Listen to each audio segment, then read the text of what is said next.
All right, I think we're live. I think we're recording. Woo, woo. I have the little red button. It's a blinking. It's blinking? All right. It's blinking, right? We got Taylor Ferber and Emily Marcus. Which one is who's who? Who's who? Taylor, the barely blonde anymore, thanks to quarantine. No, we were like separated at birth. We're basically Siamese twins. So. Emily. Okay, good. I think we've met. I think there's even an interview before from the rooftop or something with you. Yeah, I think like years ago. Yeah, stripping down celebrities or stripping celebrities or something, right? Back then? Sounds familiar. Yes. You interviewed me when I first launched my site, Stripping Down Celebs, on a rooftop in LA, back when that sort of thing was, back when it wasn't illegal to go outside. Legal. Right, I know. Everything's underground in the literal sense now. Right. What I want to know is, how did you two come together? And then we'll talk about who you two really are. It all started with Diane Keaton. Diane Keaton brought us together, Chance. Okay. We were commiserating on a red carpet and we bonded immediately. We were on a yes, and from there it was history. We were on a carpet. They were celebrating, what was it? They were celebrating Diane Keaton. Some AFI thing. And I secretly, of course, I knew who Taylor was. Like, I've stalked her before because I was freelancing for Us Weekly at the time, and I was covering for Us that night. And someone else was covering, and then she was like, oh, like, who's covering for us? Because there's this underhanded thing where we're like, we need to know all the freelancers, who's getting all the jobs, are we going to get paid this week? Oh, he's like, I know that. So, so I was like, who is this bitch? And then, like, eventually it was love at first sight. And I remember, like, our first play date, we went to this Mexican restaurant. Remember that? You wore, like, this white dress, this, like, this strapless dress, and we had, like, skinny marks. Remember that? What was that restaurant? Casa, something, the one in that Quentin Tarantino movie. Hollywood. Oh, I do remember. See, our first date. See how Hollywood the story is, Chance? We even had our first date where Brad and Leo went in Once Upon a Time. Doesn't get much better than that. And we just clicked, and we had like a sense of humor. We clicked. Our view on Hollywood, which is our whole podcast, we clicked, which is a really rare view. And everything. Just and then the stars aligned. It was a love story, and then it was history. The Notebook could never. And here we are. I'll option it right now. I'll option it right now. I don't want anyone else. Done. I want it. All right. Call Quentin up. He'll make a 6-hour movie out of it. I love you, Quentin. What? Two wrongs don't make a right. How did that come about? Because we know that it's true. I mean, that's just science and physics. It doesn't make a right. Well, I think obviously, like, podcasts are the number one form of media streaming today. There's over 500 million on iTunes. Everybody and their mother has a podcast. And, like, it was always a passion of mine to start one. I kind of got in the like flow of it by doing one on reality TV, but I wanted to dig deeper. And Taylor and I, like, after every event we cover, always call each other immediately to like de-stress so we don't purposely drive off the freeway. No. And like we just eventually decided like there's like these stories need to be told. Like the things we're asked to do are ludicrous. We are CIA agents in training. How have we not been arrested? Like, where is our Nobel Peace Prize? And we just thought that, like, these are stories that you'll never see on ET, Entertainment Tonight. Like, Stacy in Nebraska should know the truth. So we decided to, like, give Middle America what they want and start the pod. Totally. And we both had this sort of, like, eye-roll, snarky view at everything that was over time, like, we became jaded and we weren't so, like, starstruck. And we were like, that's also a really unique point of view because, everyone in our world just worships and does everything that the celebrities want. It's like our world revolves around them. And we were kind of like, let's break that mold and peel down the show them who's boss. Well, collectively, without you guys, there is no celebrity. There's just somebody in the middle of the room reading a script. I don't know if they think that, but yeah, I mean, we think they're God's gift to the masses. But without coverage, you are literally just like everybody else. Mm-hmm. Exactly. They wouldn't know it exists, and no audience would attend, and then there'd be no fanfare to say, hey, you must see it, and Rotten Tomatoes. So I understand where you guys are coming from. Totally. When did the thing set in? Because I'm sure when you first got there was a sense of, wow, look at this, that's so-and-so, and they just did this movie, and I just spoke with them. Because I know I had that with going home, and like, I talked to them, and they're famous. But eventually, when did it become that person's an idiot, and they can barely speak, and the novelty wears off, and then you're like. I feel like for me, it was a gradual process, right? It was a slow burn. I think maybe when I started taking my friends to things, I think I could see how like even seeing like a Sony producer who touched Billie Eilish's fingernail one time, like they were freaking out over him, wanting his autograph. Like these people were obsessed with like anybody close to fame, anybody like remotely famous. I just realized like, I just don't care. And I think to be the best reporter, you need to treat them like you're talking to your friend. Like you can't treat them like, oh my God, I'm in front of like Meryl Streep. Okay, here we go. You need to be like, oh, just like talking to Meryl. Totally. That's you're gonna get the most organic like content, and like you're not gonna be this just wall of tightness around them. I love how Emily's like, just like you're talking to Meryl. It is though, like first name basis. Yeah, well, that has to be. I think for me, it was seeing so much of the behind the scenes, like the smallest stuff you would never think. So like watching them at ballet after an event, or like seeing like all these funny things. Like Emily and I at award shows have seen celebrities like in the bathrooms at the bar. So it's like stuff like that I think for me kind of made me be like, okay, what is the saying? You put one pant leg on after the other. We all this, that, the other thing. Yeah, exactly. So it really like, we want to humanize them and take them off the pedestals. 100%. And while doing that, how do you balance the line between them feeling, hey, you should be kissing my ass, I just got an Oscar or I have an EGOT or whatever, versus, hey, I am a person and I appreciate that you want to know who I am.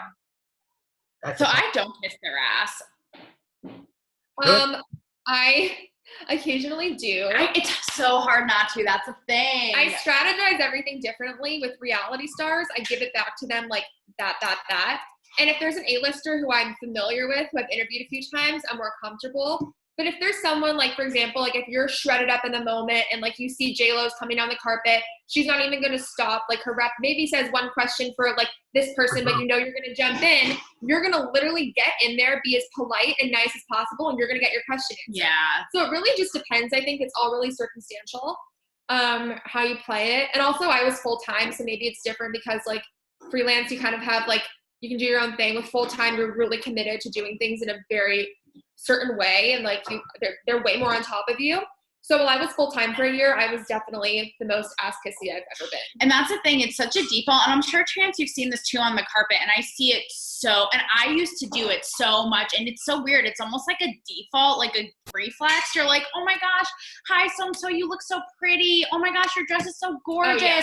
And over time, I came to find Emily's right. It is a weird mix because you do have to kind of stroke their ego to make them feel like, okay, like a little more comfortable. But at the same time, the disingenuous, like, oh my gosh, your dress is so pretty. I try to be, now that I'm more seasoned, I think both of us, like we try to stay away from that. And I think there's also like another circumstance is like if someone's publicist is coming down and if they represent a huge star and also a tiny little person and they're going to let you talk to the huge star, if you talk to the tiny person, you're going to butter that person up and make them feel like they are Brad Pitt. So it just all depends. It's very circumstantial.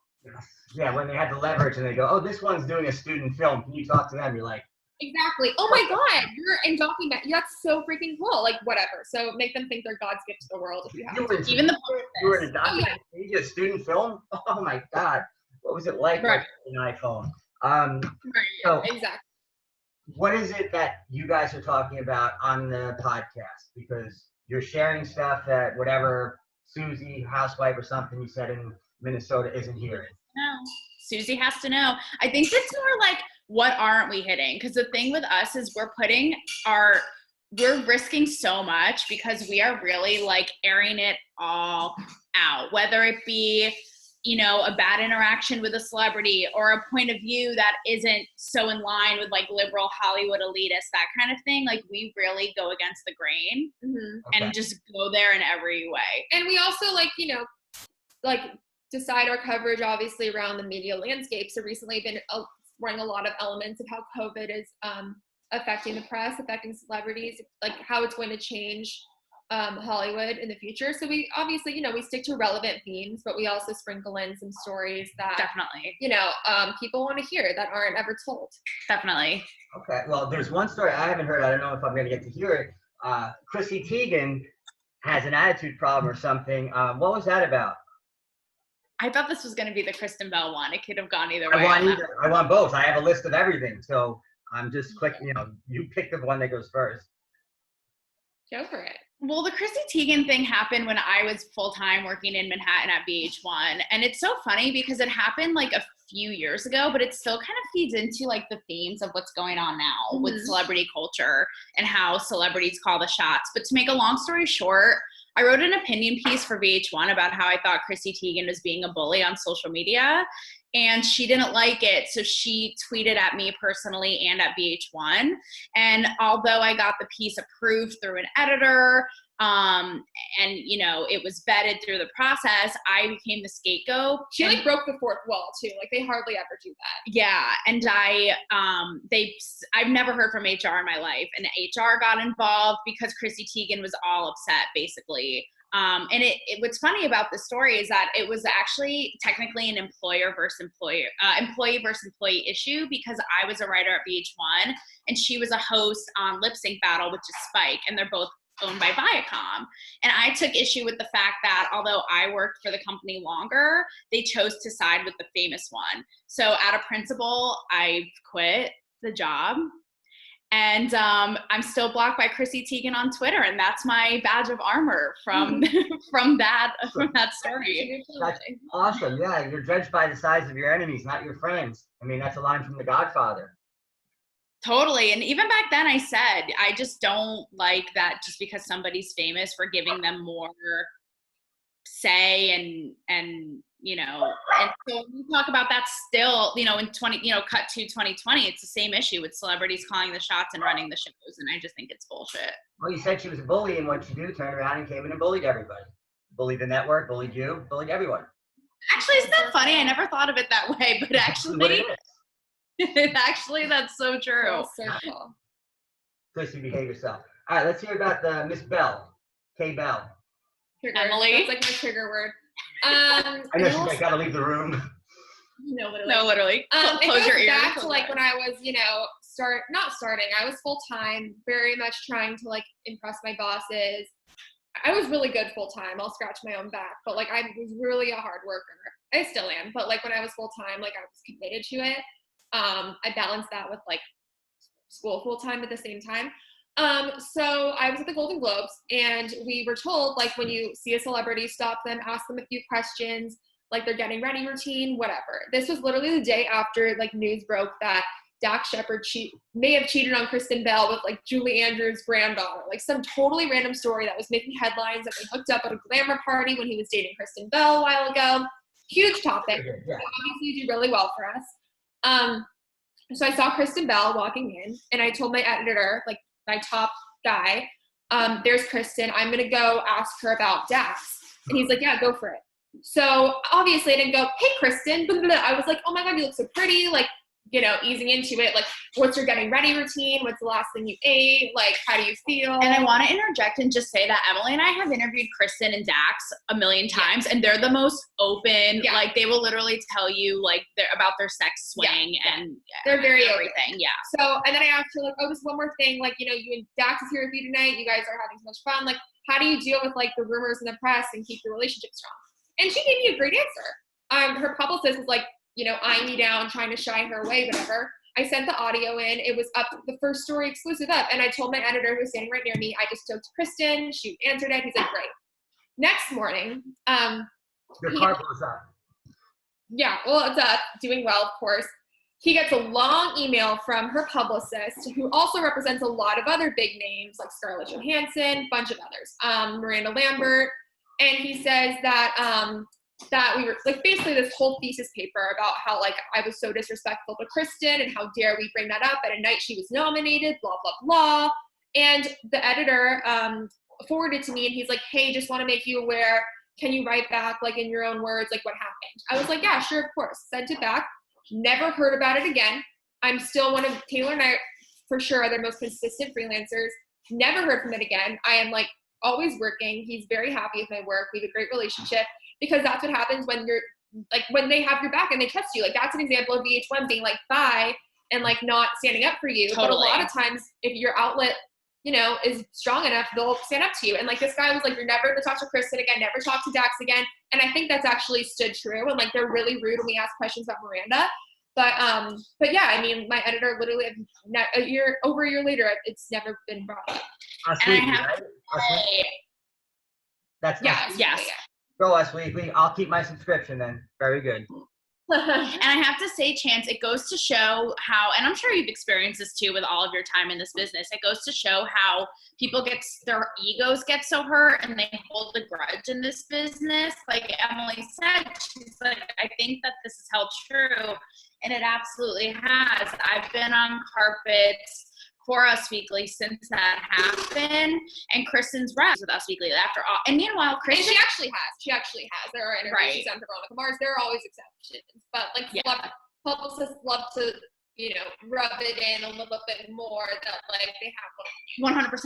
And I just think it's funny because in the moment when Emily talked to Kristen, like Kristen didn't care, but it just goes to show how like their people, you know, have so much control. If Dax upset, is the one that did something wrong. Like, hello. Yeah. So. They want to act like a big shot and go, hey, you don't talk to this person like that. She's with me and I am 100%. no publicist. Dude, give me a break. But the Chrissy Teigen, I'm doing my job. Right. If I were she, I would say I'm rich, successful, job, married to John Legend, looks like a good marriage. I wouldn't care if everybody said I'm a bully, I'm an idiot. They could be spray painting on my driveway and I'd still be smiling. And yet she's got to block Taylor. What? Right. How is that part of your life? How did Taylor you know what? so much? That's right. Right. Right. Come yell at me from your big mansion in Bel Air. Okay, I'll be here in my little apartment. Like, it's like, get a life. Right. And they can't say Taylor in the house probably. John's like, oh, Taylor Swift. Don't ever say Taylor. Oh my God, you know that. Right. All right, relax. It's so funny. What's the Jane Lynch deal? Who punched Jane Lynch, or who did Jane Lynch punch? You text me. Oh, she punched me verbally. Oh shit. Go on. He skewered me. I was on a red carpet, and it was right before the election. And I asked her questions. I was working for Bustle at the time, and they wanted me to ask everybody kind of like, it wasn't really digging deep into politics. Do you remember? It was like, why do you love America? Mm-hmm. Like, whoopee whoop, like very general. Fluff, and sorry? That's fluff. That's nice. That's a softball or a lob. Sure, exactly. Softball, low-hanging fruit. How hard is that? Right. And I was asking Jane Lynch this stuff, and she was getting really put off. And so I tried to lighten it up with her being a comedian and ask her, you know, lighter, funnier questions. And Chance just skewered me in front of the entire red carpet, in front of all the reporters. She was like, honey, how dare you? Like, how could you ask me questions like that at an event like this? Because it was at an event, I forget the name of it, but it benefits AIDS research. Oh God, I don't remember the name of it. It's huge. But anyway, it was humiliating, and I literally left that carpet crying, called my mentor, and I was like, I'm never doing a red carpet ever again. Oh my God. I've had great conversations with Jane Lynch where she's opened up about her drug addiction, about her family. So it's like night and day. I think it goes to show you too about us and just people in general. Like, you never know how you're going to catch someone on a certain day. Like, we're all human. So like Emily has great stories with Jane Lynch. I've also heard other reporters be like, oh my God, she's such uptight. She's a nightmare. Mm-hmm. So it's like, I've talked to her about her partner, about her dogs. Like it's you never know. Yeah. Mm-hmm. I believe that. And look at anyone in entertainment, especially an actor, actress, there's a lot of people in their heads, not just characters. I mean, there are a lot of people in their heads. We know that. They go home and they cry under their couch or behind it, or they get on the drugs and then they're in a cult or something. So you don't know what the hell they woke up to that day. You know, maybe the so true. You know, from what is that? The Tom Cruise mothership didn't come in that day or something. So right. Scientology. Yeah, Scientology, whatever. Maybe it was a bad day with the volcanoes or something. But yeah, so you never know what you're getting. But how are you now with the slowdown, the material? I know you guys have a lifetime of red carpets and stuff, but what are you doing now other than like talking about all these experiences? Are you doing commentary? You said about COVID and how it's impacting things. It seems like you're doing future stuff, like how it's going to change entertainment. It's kind of a combo, and we talk about this a lot. We're like, wow, what an opportune time to talk about our red carpet stories when we are not going to see a red carpet as far as I can see. And I think it's like what Emily said before. I think because there's so many podcasts that are just commenting on what's going on, and given our access and our stories, it would be we just don't want to do that. So I think it's a combination, like Em said earlier, of taking into consideration what's going on and how we are in this time, and kind of molding that into like our stories and what's happening and what will happen, and just kind of fuse them all together. So for example, today we are going to shoot an episode all about our experiences with all of the Real Housewives, because the Real Housewives of Beverly Hills just came back. So we're just going to kind of Wow. Okay, they're special. That'll be a hell of a podcast. Yeah. We're excited. Do you worry about like just burning a bridge? Because what you say, obviously some of them so insecure and petty, versus them understanding and going, hey, it's entertainment. I mean, the audiences are gonna love it. Your podcast audiences are gonna love it. But then the next time you're, with Vanderpump, she might be like off with her head, Both of those, the blondes, then the half blonde too. Kill them.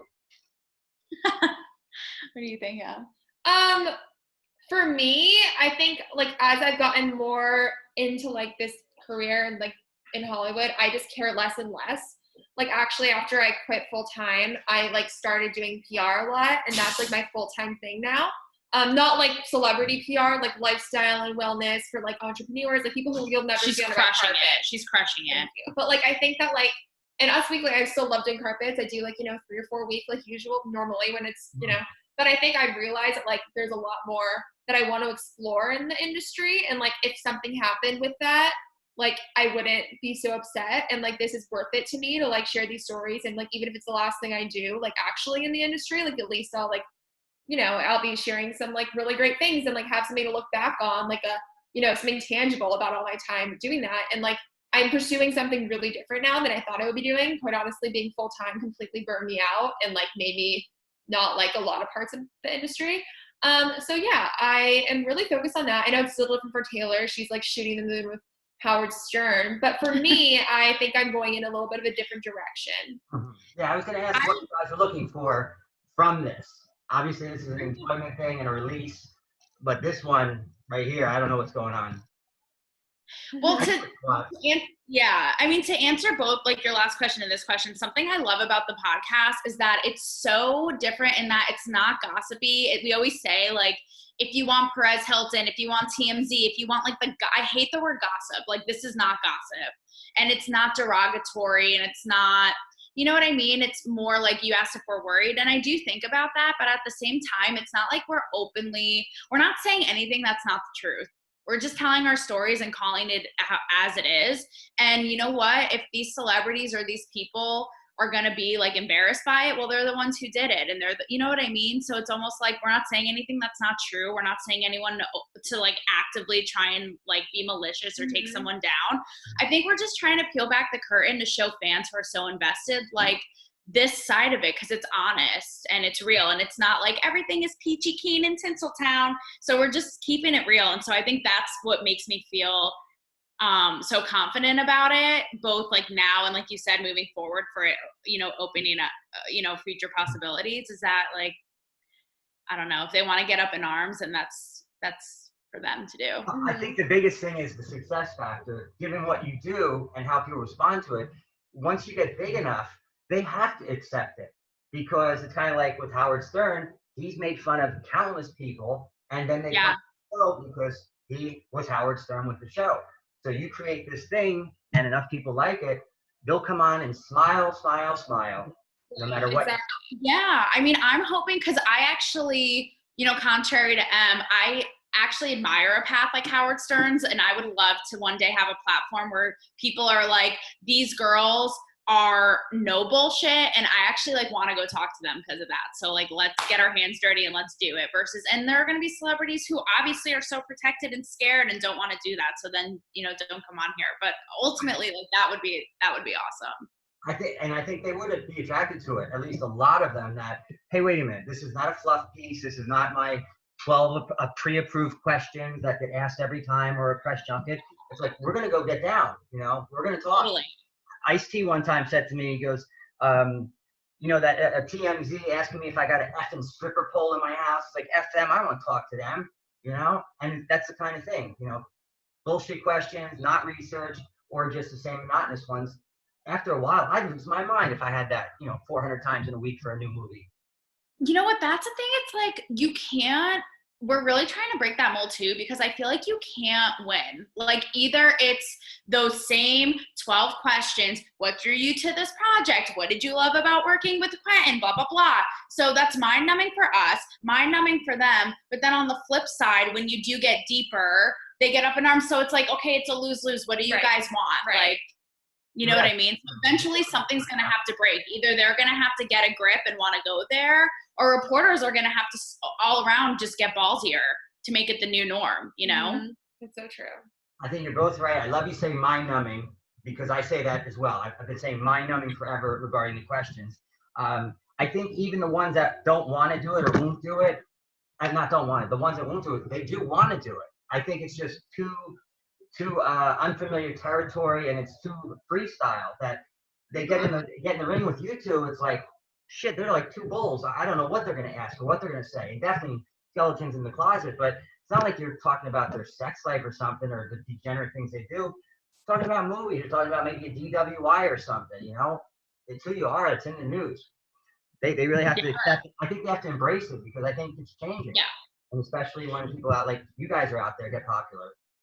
You know who has a really good attitude and approach is Kate Beckinsale. I've only interviewed her once over the phone, but I've heard from other reporters that she is really good about, you know, taking both of the types of questions we're talking about, both like the standard and the out of the box, and like having fun with each one and giving a totally fresh or funny or sarcastic answer every time. Like something like that, I think is cool, because it's like, look, you're getting paid millions of dollars to represent a movie. Don't be a dick.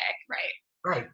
And I think once they see that the public loves that type of behavior, then the rest kind of have to follow suit as much as they can. Definitely. Totally. Yeah. Okay, I'm whatever. Yeah. For both of you, who was like the most surprising person, be it positive or negative, when you finally spoke to them?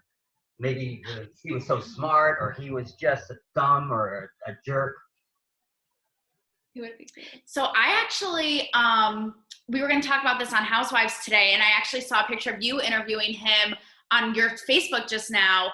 For me, I think Charlie Sheen really surprised me in a good way. I don't know if you have the same experience, but I thought that he was super kind. Sorry? Smart, Yes. Sharp, Yes. kind, Yes. generous of everything. Yeah. Yep. Great. I was really surprised. Like, I expected him to be like a frazzled mess and to not even do interviews with the press. I got him on the side at this baseball charity event last summer, and he was super thoughtful with his answers, like took the time, very articulate. I was really surprised. Yeah, you didn't feel rushed. You didn't feel any sense of Totally. it.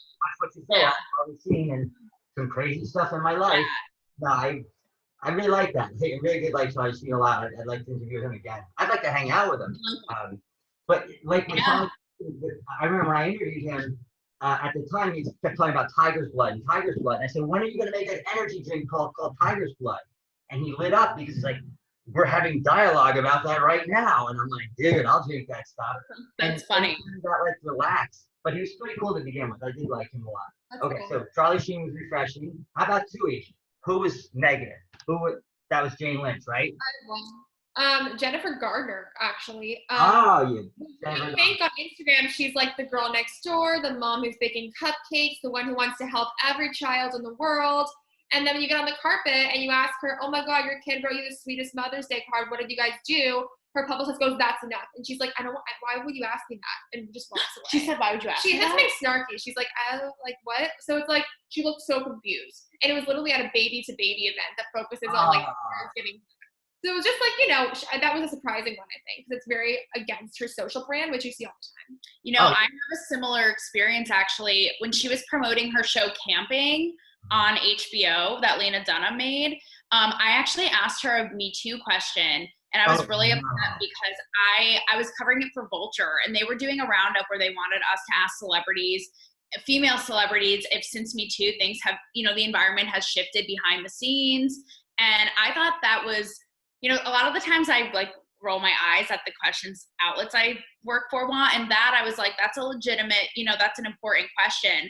And I asked her same thing as Emily. Her publicist was like, yeah, you know, we told Vulture we're not doing that, sorry. And I can't stand it when celebrities like Jennifer Garner could have easily been like, no, you know what?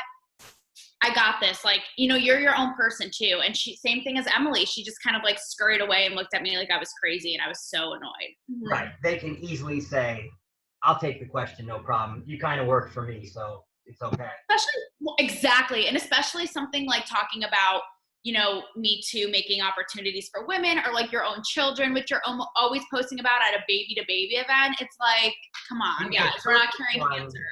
It's a perfect question for her to showcase herself in a great light. It's a beautiful opportunity if you can just phrase 10 sentences together. You're all of a sudden on Team Me Too. I mean, I'm on it too, but it's like you're in the public eye, and wow, she's so appreciative that this has come about. And for the future of my children and my young daughter, I can look her in the eyes and now say, oh, Me Too changed everything. Oh, I can't talk. Get away. Yeah, 100%. 100%. Vulture. How dare Vulture? And that's not even a bad question. That's not like, has anything horrible happened to you? I mean, I've discussed with people who have come out about being raped at 11 and then being raped at 17 by the president of elite in Europe for the whole time she was staying in his house, and then got her hooked on coke. I mean, these are people like Carrie Otis. That's who it is. She came out about all that stuff. You know, suicide 3 times. She can talk about that. You can give a comment on Me Too. I mean, Right, exactly. Totally agree. Crazy. I think the shift is here with what you guys are doing. And I say just balls to the wall, do it. And just, if they do it and you say it, you know, that's it. They got to deal with it. And then they can come talk to you about it or whatever. But I like that. I like that. Thank you. That's the plan. Have you guys started to choke each other yet? Is there any, has that been there behind the scenes? Never. No? Okay. Very transparent with each other, so that's what makes our friendship and our working relationship so strong. Perfect. We are, yeah. Perfect. Yeah. And it's genuine. Not like bullshit. Like, yay, rah, rah. We have our exact self. We actually have a female empowerment episode that you guys, anyone watching, should listen to, where we debunk the whole, like, all the celebrities and influencers and people who are like, yay, females. And in real life, that's not the case. And we're like, all right, really? be legit. So that's so like in our case, it's like walk the walk. Right. Yeah, nasty girl. Oh, girl power. What is it? Boss bitch, all that stuff. Yeah. Yeah, well, they love to. I mean, that's the celebrity way. Jump on the trend. I'm all for it, whatever it is, feminism, this, that, you know, going green, recycling clothing, all that stuff. They jump, and then they don't do any of it.